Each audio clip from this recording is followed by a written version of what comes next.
What's up, y'all? It's your boy, Adam. Yep, the first dude to ever exist. I just got here maybe 20 minutes ago. God formed me out of dirt, breathed into me, and boom, here I am in this paradise. The Wi-Fi hasn't been set up. There's just trees, animals, and vibes. And look, I didn't just get dropped in here to chill. I've actually got a job.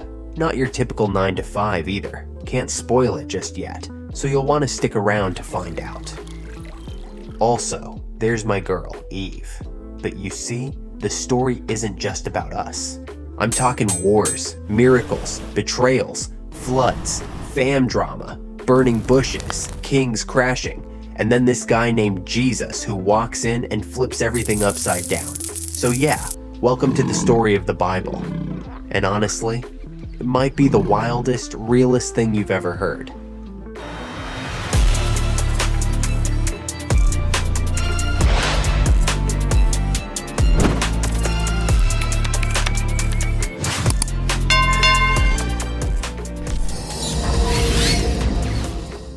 So, yeah, everything we know, see, touch, vibe with, all of it started with one voice. Not Alexa, not Siri, and not some floating sky daddy stereotype either. This is the real creator. God literally spoke, and the universe just responded. Light, oceans, trees, space, all came alive like it had been waiting on him. He built everything, not just to look cool, but to function, like a perfectly coded app that never crashes. And then he made people just like you. The first one was Adam. Dude wakes up in the middle of paradise with no clue how he got there. God basically hands him the keys to the planet and tells him to name stuff. So Adam's out here vibing with lions and pandas, giving everything a label like a chill biology teacher with zero supervision. And for a while, that's enough. But then God says, nah, he needs somebody. And that's when Eve shows up. And it's not some cheesy rom-com moment. This woman is built from his rib. And together, life was good. No, do I look okay? No, why didn't you text me back? Just real peace. Until they did something dumb. Just so you know, in the middle of this perfect setup, there was one tree. And God made it clear to the first couple not to touch it. But then Mr. or Miss Snake wanted to talk about it. I don't know what Eve was thinking, but she listens and eats. When Adam gets back, Eve tells him, "Baby, you have to try this." Adam is deep in love and eats it. And just like that, the peace is gone. They see themselves and each other different. Now they're covering up, hiding, feeling things they've never felt before. I'm talking about shame and fear. God shows up and he still wants to talk with them, so he asks where they are. But instead of honesty, Adam throws Eve under the bus. Eve blames the snake. Nobody owns it, and that's when everything changes. God lays it out. Life won't be soft anymore. Work's gonna hurt. Childbirth's gonna hurt. Relationships? Also probably gonna hurt. And worst of all, they're getting kicked out. The place that was built for them, gone. Now they're in the real world with regret in their lungs and dust on their feet. Then their kids come. Cain and Abel. First siblings ever. And somehow beef sets in. Cain gets salty because God likes Abel's offering better. And instead of fixing his heart, Cain takes Abel out like it's nothing and kills him. First murder. And when God asks where Abel is, Cain plays dumb like, am I supposed to keep track of him? And at that point, it's clear this family thing, it's already broken. After that, humanity spreads out, and so does the chaos. People are living recklessly, hurting each other, forgetting who they came from. God looks at the earth, and he's heartbroken. But one guy, Noah, he's different. So God tells him to build a boat, more like a whole ship. People laugh, but Noah does it, hammer by hammer. When the ship is all set, the rain starts falling, and then it doesn't stop. The world drowns, and the ones who laughed don't make it. After the flood, it's like a reset, but humans stay being humans. Eventually, they get bold again. They come together and decide to build a tower, not for God, for themselves. Let's be remembered, they say. Let's reach the sky. And right when they think they're unstoppable, God pulls a quiet move, switches their languages.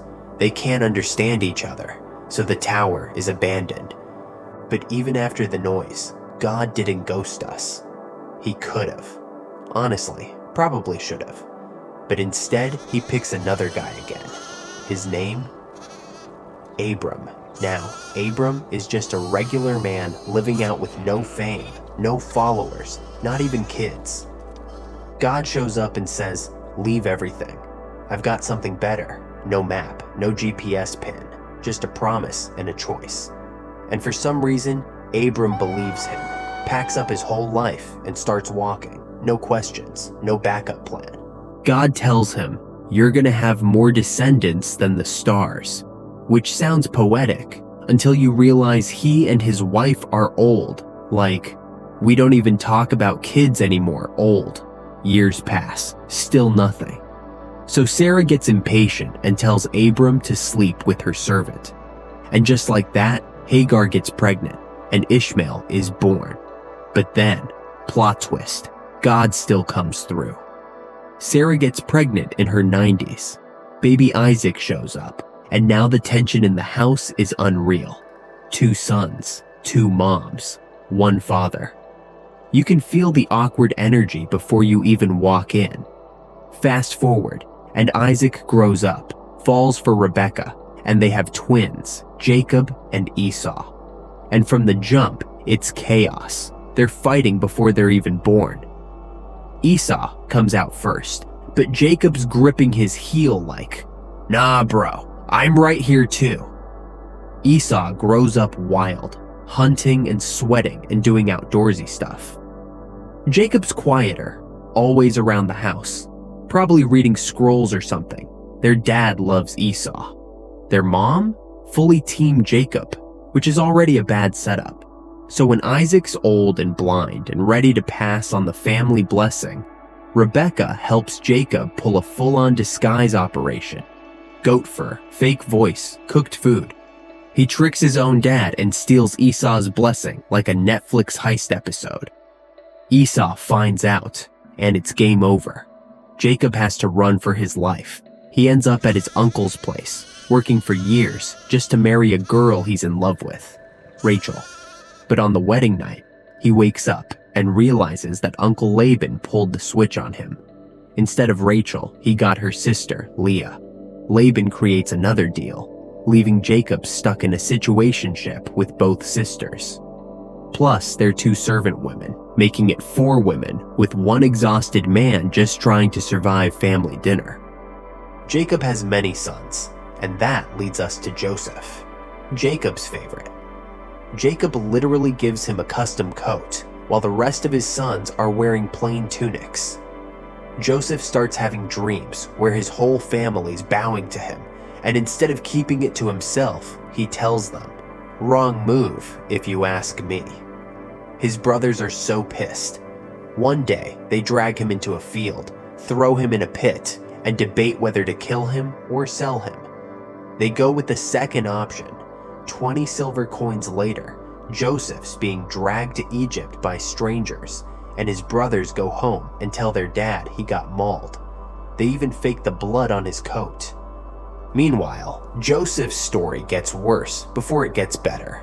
Sold into slavery, accused of something he didn't do, thrown into prison and forgotten. But this dude keeps rising, even in the darkest places.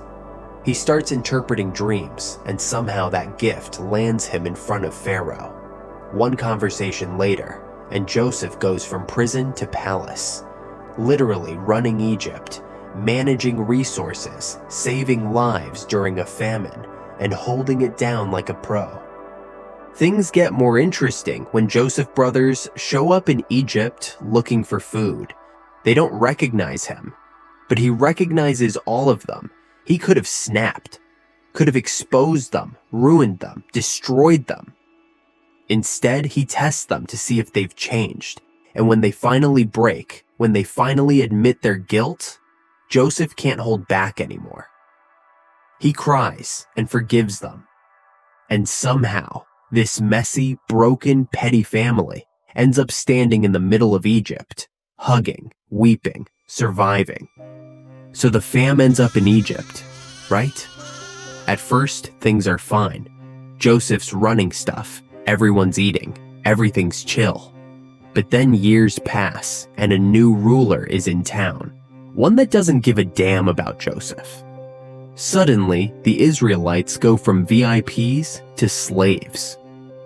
I'm talking about a whole nation in chains. It's like a work, pain, and repeat cycle. And somewhere in all that oppression, this baby shows up. Moses. Born during a time when Pharaoh's literally out here ordering babies to be thrown into the river. His mom hides him for 3 months, then floats him down the Nile like, God, do your thing. And somehow, it works. Pharaoh's daughter finds the baby and raises him in the palace. So now you've got a Hebrew kid growing up with royalty, learning both worlds, and living a double life before it was even a trend. One day, he sees an Egyptian beating a Hebrew and snaps. Ends up killing the guy and tries to cover it. But word gets out, so Moses run away. Like, speak of an epic life twist. Now Moses is a fugitive, running with no palace. Just him and the desert. He lays low for years. He even marries and becomes a shepherd. He's just trying to mind his business. But God isn't done. One day, Moses sees this bush on fire, but it's not burning. And God speaks through it like, yeah, I've got a job for you. Moses is instantly like, wrong guy. Starts listing all the reasons he's not built for it. Too awkward, can't speak, got baggage.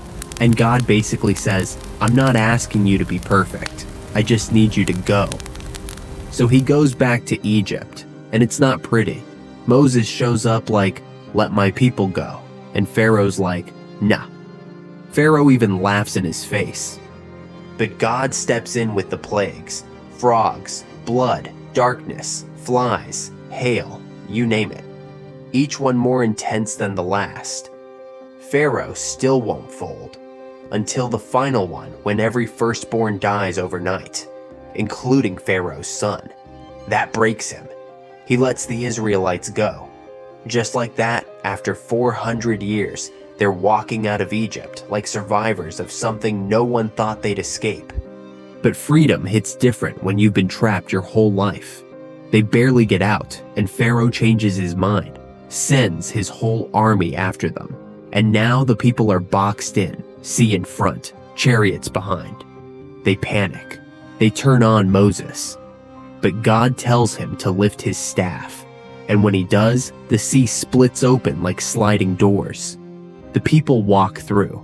Pharaoh's army tries to follow and gets swallowed whole. Just like that, the thing that was supposed to kill them becomes the thing that drowns their enemies.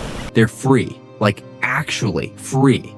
But here's where it gets sad. They don't know how to handle it. The minute things get uncomfortable, they start complaining. No food? Why'd you bring us out here to starve? No water? We were better off in Egypt.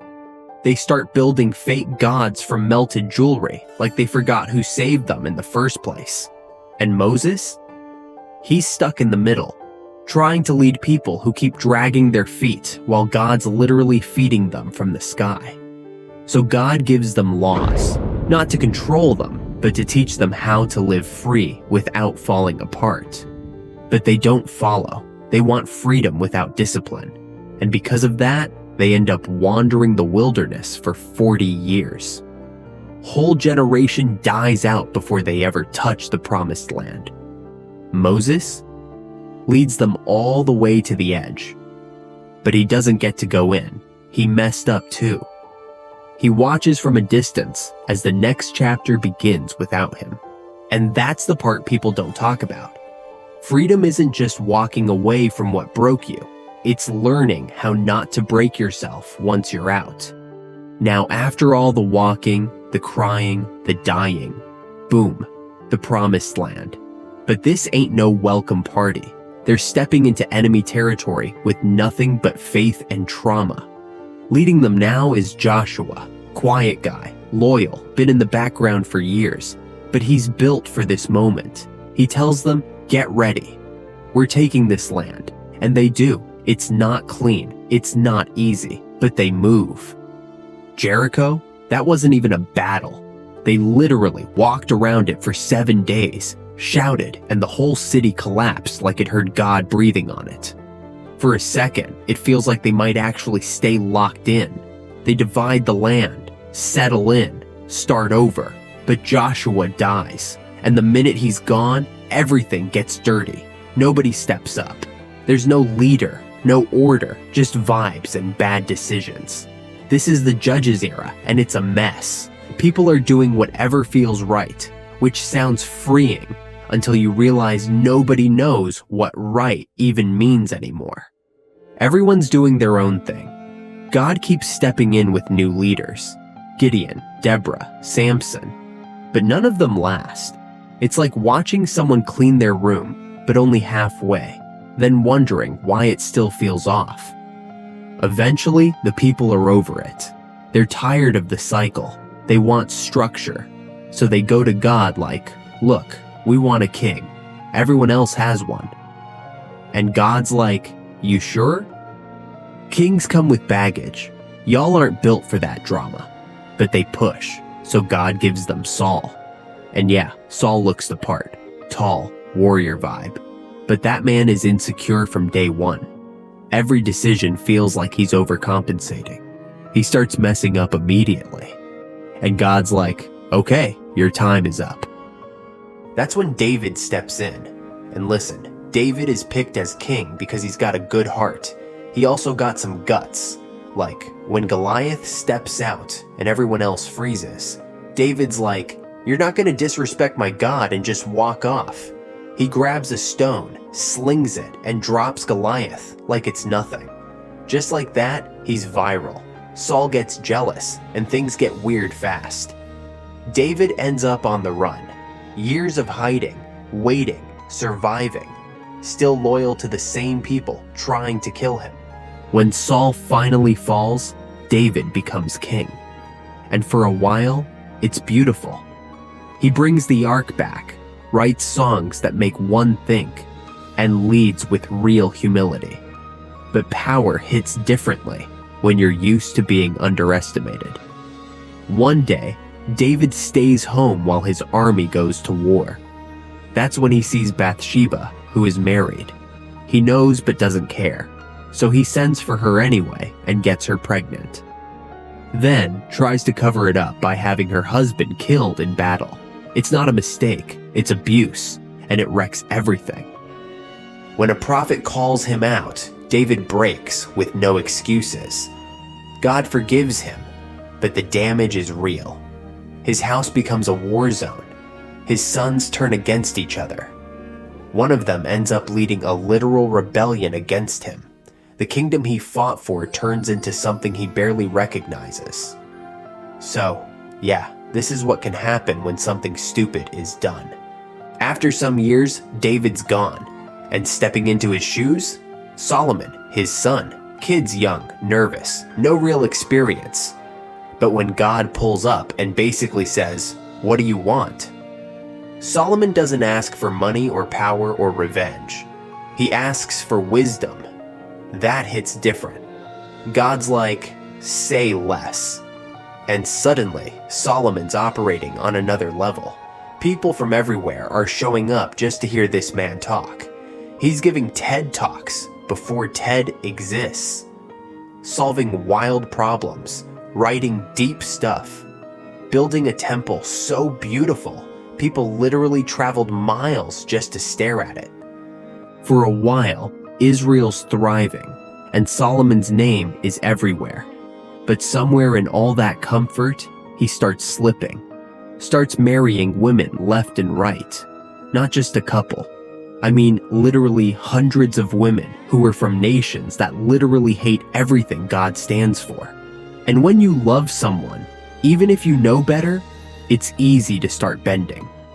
Solomon starts building temples for other gods, not because he believes in them, but because love makes people do dumb things. And by the time he dies, the kingdom's already broken. His son takes over, but he's not built like his dad. He talks tough, listens to the wrong people, and pushes the people too far. The whole thing splits in two, North versus South, Israel versus Judah.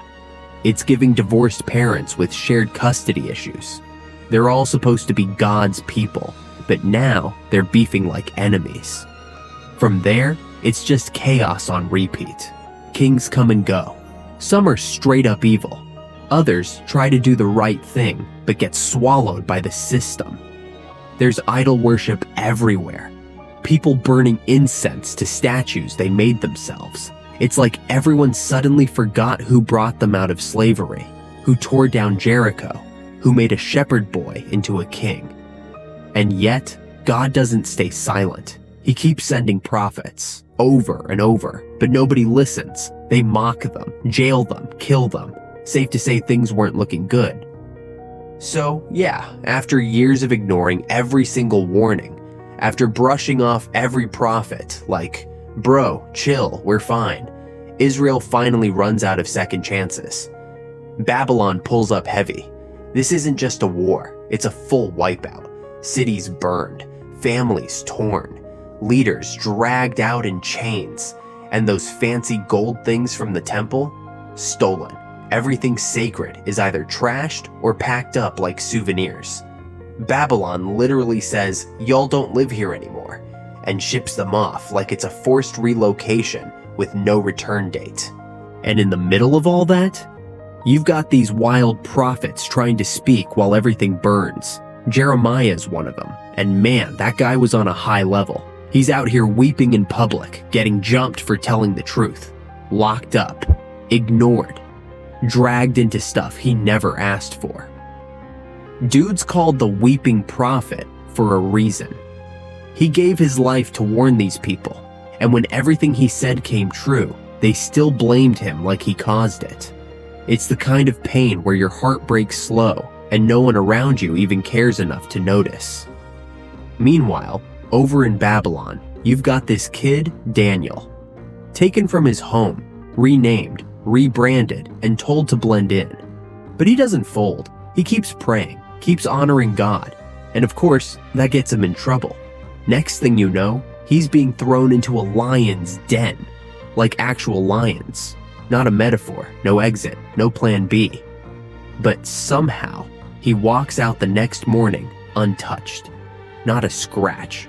Not because the lions weren't hungry, but because God was still in it, even in exile. And it wasn't just Daniel. There were more. People who still hoped and said, this can't be the end of the story. And as dark as it got, as scattered and hopeless as they felt, there was always this low hum of hope in the background. After centuries of silence, God finally speaks, but not through thunder or fire or tablets from the sky.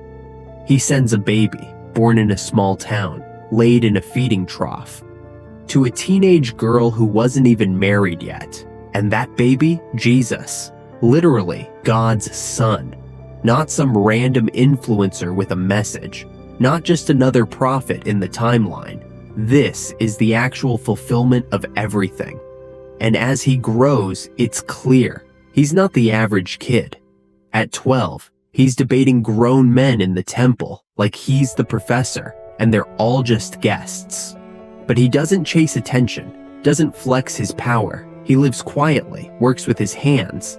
Then, around 30, he steps forward and gets baptized. And everything changes. Bro starts performing miracles. Water turns to wine. Blind eyes open. People with leprosy, untouchable, unfixable, get healed with a word.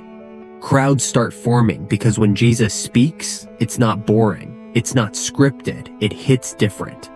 He doesn't preach like the religious leaders, all polished and above you. He tells stories, like modern-day TED Talks, but way deeper. talks about lost sheep, buried treasure, seeds, and storms. And somehow, everyone sees themselves in it. But he's not soft. He calls out hypocrites. He flips tables in temples when people turn prayer into profit. He touches people no one else will go near, sits with outcasts, talks with women no man would acknowledge, eats with tax collectors like their family. He doesn't just bring hope, he lives it. And for a moment, it feels like the new beginning the world's been waiting on. But then it gets dark. One of his own, Judas, sells him out for 30 pieces of silver and a fake kiss. Jesus is arrested, beaten, spit on, and mocked. They drag him through sham trials, push a crown of thorns into his head, and hang him on a cross like a criminal. And he takes it, all of it, no shortcuts, no escape plan. People thought that was it, game over. Another voice silenced, another movement crushed. But then, 3 days, that's all it took. 3 days and the tomb he was buried in, empty, gone. Soldiers shook, stones rolled back. Jesus is alive. Not in some dreamy, ghosty, poetic way, like he was physically real. His peeps saw him walking and talking to them, even eating fish on the beach with his friends. And the wildest part, he doesn't come back for revenge. He doesn't pull up to the temple like, told y'all. He finds the people who left him, the ones who denied him, the ones who ran when things got hard. And he loves them anyway, forgives them anyway. That's the kind of king he is. Right after Jesus leaves finally from earth, his followers are just standing there, stuck between what now and are we really alone? But he told them something before he left. He told them to stay where they were and wait for something bigger. And they don't know what that means exactly, but they stay anyway. And while they're all gathered, still shaken, still trying to piece their world back together, something happens. They're sitting in this room, and suddenly there's this sound, this energy, this presence that fills the whole place, and everyone in the room starts speaking in languages they never learned. It's not something they could have faked. People from other countries are outside hearing their own languages being spoken, and they're confused like, how do these random Galilean guys know my dialect? What drops in that moment is power. Not the kind that controls people, but the kind that changes you from the inside. These people who were scared to speak up are now out in the streets, telling anyone who'll listen that Jesus isn't dead and this movement isn't over. And that's how the church begins with just people, together, bold, and unstoppable. And that's when we meet this guy named Saul. He hates everything about this movement. He's tracking down Christians, dragging people out of their homes, doing whatever he can to shut it all down. But while he's on the road doing that, something hits him, literally blinds him, and he hears Jesus' voice asking, "Why are you coming after me?" That moment wrecks him. When Saul comes out of it, he's not Saul anymore. He's Paul. And now he's not tearing churches down. He's building them. Paul goes everywhere. He's walking across regions, getting locked up, beaten, stranded, bitten, starved. Whatever, nothing stops him. He's writing letters to people trying to figure out what it means to live like Jesus in a world that barely knows his name. Those letters end up shaping everything. People are meeting in homes, sharing food, praying together, looking out for each other. Some people love it. Some people try to crush it, but the movement keeps moving. Then we hit the book of Revelation. And yeah, it's intense. It reads like a dream, like a code. There's imagery, creatures, battles, symbols everywhere. But under all of that, there's something clear. This broken world is going somewhere. It won't always be this messy. There's going to be a day when everything wrong gets undone. A new world where there's no sickness, no pain, and no fear. Just peace, and God finally with his people in a way that doesn't feel distant anymore. But even that ending isn't really an ending, because the story, it's still moving. The same spirit that changed scared fishermen into fearless messengers is still doing work, and the same mission they carried, that's still alive. Church mode didn't deactivate. It didn't close when the last page of the Bible did. It passed forward, from generation to generation, until it landed in your hands. If you're still here, then yeah, this probably mattered to you. The Bible's not just old scrolls and Sunday school flashbacks. It's literally full of wild stories, broken people, and plot twists that would make Netflix jealous. And somehow, through all of it, God never dipped. So yeah, if this blew your mind even a little, hit subscribe, because there's more cool stories that will blow your mind and probably make you say, wait, that's in the Bible? Don't be that one person who hears part 1 and ghosts the rest. We're just getting started. Catch you in the next one.